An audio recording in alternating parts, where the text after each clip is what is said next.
Hello, it's John Heaton, and this evening, I'm going to review the new Bob Dylan movie, Rolling Thunder review, a Bob Dylan story by Martin Scorsese.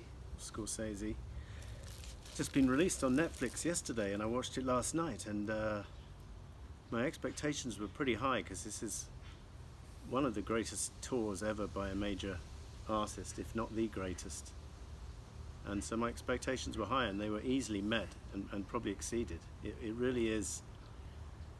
I know I've only just watched it, so it's going to be top of the list, but I think it's probably the best rock movie ever made, or rockumentary, or whatever you call it, because it's a mixture of superb archive footage from the 75 and 76 legs of the tour, interspersed with contemporary interviews from Bob and a whole host of the leading characters, and some archive interviews as well from Scarlett Riviera.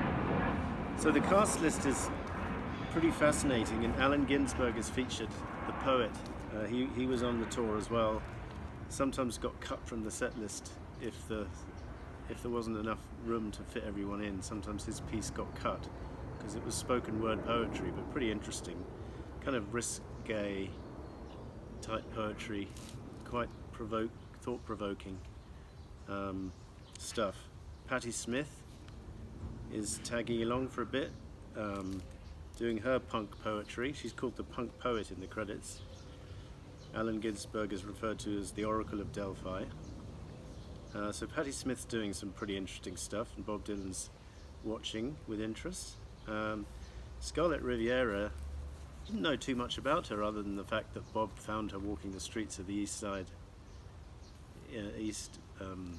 Greenwich Village and carrying a violin case, and said, hi, I forget the name he used, some pseudonym, and pretended he was from Hungary.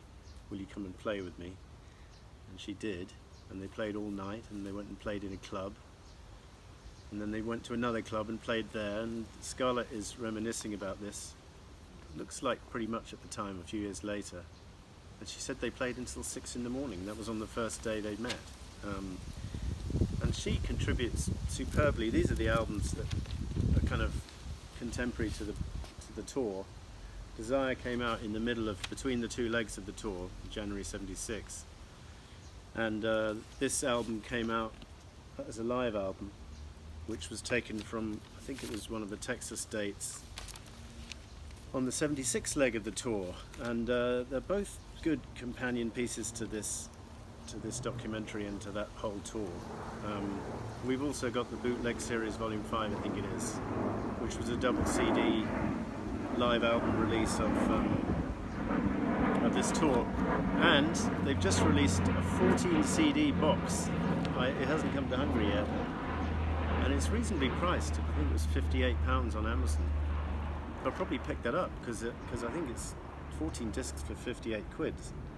Pretty damn good value. So Scarlett Riviera, in this documentary, you learn quite a lot about some of the characters. Bob says she had a whole trunk full of things like swords and various bits of chandeliers and stuff like that. And he said that told him more about her than anything she said. And then he went on to say she didn't say much, but she didn't have to. And I think that's true. They had such a wonderful chemistry. When you see them playing together, and you hear them playing together on Desire, and you see them playing together in this footage, some of which, by the way, is just awe-inspiring, and almost too good to be true, as one review said. By the way, the reviews have been mostly favourable. I was reading the Guardian review, that gave it 5 stars. The Rolling Stone review was good. So yeah, just really glad that this archive footage had survived. I guess a lot of it might have made it into that 4-hour film that came out in 78, Ronaldo and Clara, which kind of got slagged off. But I suspect some of that footage, it was from that movie, and some of the footage wasn't used for that movie. And Scorsese does a much better job in picking the best bits, I think, and editing it into a watchable 2 hours 22 minutes. You don't get bored watching this movie. It's interesting to compare it to I saw Rocket Man, the Elton John film, at the cinema the weekend, and that was quite enjoyable, but one came away a little bit dissatisfied because it wasn't the real thing. I didn't see Bohemian Rhapsody, but the thing about this documentary, it is the real thing, and it's interspersed with some great contemporary interviews with Bob, who's now aged 78, and as one review said, dry humour as ever, voice as dry grass, I think it said, something like that. And he says some hilarious things like, I can't remember anything about this tour. It was 40 years ago. It was so long ago I wasn't even born. And yeah, he's just funny throughout. I made some notes. He's also driving the tour bus, or at least bits and pieces of the driving he did, enough to be filmed, which is pretty hilarious, driving across America. Joan Baez is with him for most of the tour, and they're very complimentary about each other.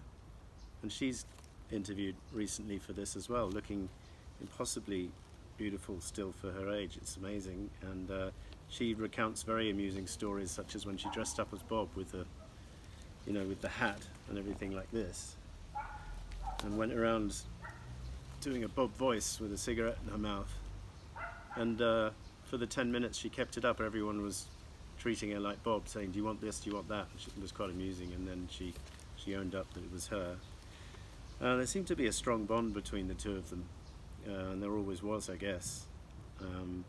Mick Ronson is on guitar from the Ziggy Stardust band of David Bowie's, and there's an amusing moment where one of the other ladies from the film, I can't remember who, said she asked Mick Ronson, "Don't you love Bob?" And Mick Ronson said, "I don't know, he never speaks to me." So I don't think Bob sort of sought out to be friendly with everyone in his band. It was a big band after all, up to 18 people playing at once at one stage. But you could see the chemistry between Bob and Mick Ronson when they're playing, and he does a superb guitar solo. I think it's on that Death of Hattie Carroll. Quite a unique guitar sound he has, and very effective. I think there's bits of this film which are said to be kind of fantasy or made up, and I was amused to read that this so-called director of the original film from '75, credited as the filmmaker, whose name in the film is Stefan von Dorp, is actually a fictional character played by an actor called Martin von Hasselberg.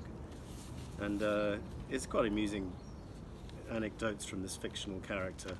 So Scorsese's playing with this a bit, and Bob, I guess, because he was helping with this movie, and might have suggested that they include a bit of mischief in there. Other things to note, I think the face paint on this tour may have been inspired by Kiss, according to the movie, although that could be another bit of mischievous stuff thrown in. We've got Sharon Stone, who allegedly, or I didn't say allegedly for everything, this one's probably true, she joined the tour, was asked to tag along on the tour as a young girl with her mother, and she's interviewed about it to this day, so I guess it is her. Amazing stories. And she was wearing a Kiss t-shirt, and she really didn't want to go to the first gig with her mother, but she was dragged along. And the face paint allegedly came from Kiss, the idea. So I don't know if that's true or not. David Mansfield is featured here, a very young 19-year-old David Mansfield, who would go on to play violin on Street Legal on tracks like No Time to Think. So interesting that he and Scarlett, I'm not sure if they overlapped, but they were both featured on this tour, which I didn't know. Interesting. He's interviewed as well recently for this. Bob's interviews, as I say, are very amusing. Always are, but these ones are particularly good. He's in a good mood. You can tell he likes Martin Scorsese and he wants to cooperate, although he maintains his sense of humour. He says, "We didn't have enough masks on this tour." When someone's wearing a mask, he's going to tell you the truth. When someone's not wearing a mask, it's highly unlikely. Because at times on this tour they were wearing masks and stuff. Jimmy Carter is featured in the film, and I'd forgotten how much of a Bob Dylan fan he was. Even in his speeches, he was quoting Bob Dylan, saying, "This country, as Bob Dylan said in the song, is busy being born, not dying." And then in another interview, he says how much songs like Rolling Stone and Death of Hattie Carroll impressed him when he was growing up. There's so much to love about this film. It really is difficult to cover everything. Hurricane Carter, the boxer, who Dylan came to the defense of, first tracks are on it here.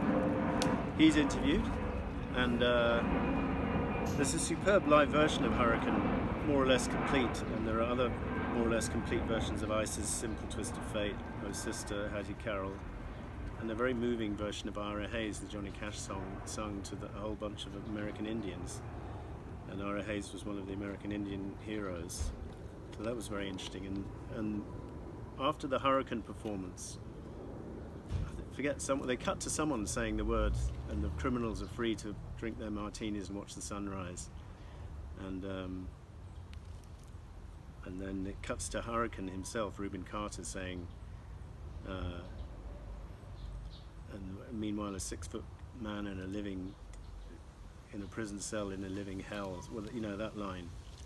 And he obviously was very familiar with the song. He said it was a great lyrics, and he still sees Bob on and off over the years. They seem to have a good rapport with each other. Bob visited him while he was in prison, and he did get released in the end. There's quite an amusing bit when someone shouts, "Just like a woman," as a request, and Bob replies, "What do you mean, just like a woman? There's nothing like a woman." And then they talk about whether this tour was a success, and the promoter is saying, "No, it was a disaster, we lost loads of money." And then Bob Dylan says in a recent interview, "Yeah, it wasn't a success if you measure success by profit. But as an adventure, I think in many ways this tour was very successful." And I think it's admirable that he went and played 3,000 seaters in very obscure towns in the middle of the US. Could have made it pay easily 10 times more by playing stadiums, but he didn't. He did play a couple. I think the one on this tour is quite a big venue, but for the most part it was small venues, and 18 people on stage, 3,000 people in the audience. You can do the maths, and you're not going to make a lot of money when you take all the costs into account. But that wasn't the point. Before I forget to mention it, we've got this pretty obnoxious Rolling Stone reporter, Larry Ratso Slowman, who's, I think, is a genuine character, a genuine Rolling Stone reporter who followed them around dressed up like Bob Dylan. One guy says, in fact, the fictional character, Stefan van Dorp, says the guy thought he was Hunter S. Thompson because he wrote for Rolling Stone. So that was quite amusing. And he asks inane questions, and Bob at one stage gets really pissed off and says, "You're just asking questions you're asking music industry questions," which wasn't really the point. The Rolling Stone wanted to know about how much money the tour was making and why they were doing these small venues, but the whole point of this tour, it was just an adventure, and he invited a lot of his friends along. Roger McGuinn from the Byrds is here, and they're singing a moving version of Knocking on Heaven's Door at the end, jointly around the same mic. Joni Mitchell, similarly, was just sucked up into this tour and decided to stay on for it. Thought, well, she dropped everything she was doing. And there's a really good bit in the film. They're in Gordon Lightfoot's house, and she's doing a song that she wrote about the experience of this tour. I can't remember the name of it. I think it's one of her quite famous songs, and shame on me that I can't give you the name, but Bob is strumming along on acoustic guitar with her, and so is Roger McGuinn. So the three of them playing guitar. She's singing this brilliant vocal and brilliant lyrics about picking up a hitchhiker and being a slave to the white lines of the road. I think that's one of the lines in it. If someone can tell me what that song is, I'd be grateful. So who else is in this who I've missed out? We've got Rambling Jack Elliott, who Bob rather amusingly says was a very good sailor. If you were on a boat, you'd be glad of him to have him there as a sailor rather than a musician. But I think he's kind of being quite humorous with that. You've got people like Roberta Flack, who's here, who's playing in the film as herself. Michael Murphy's in the film. There's a whole lot of people playing themselves who are not fictional characters. So I think the only fictional character is maybe the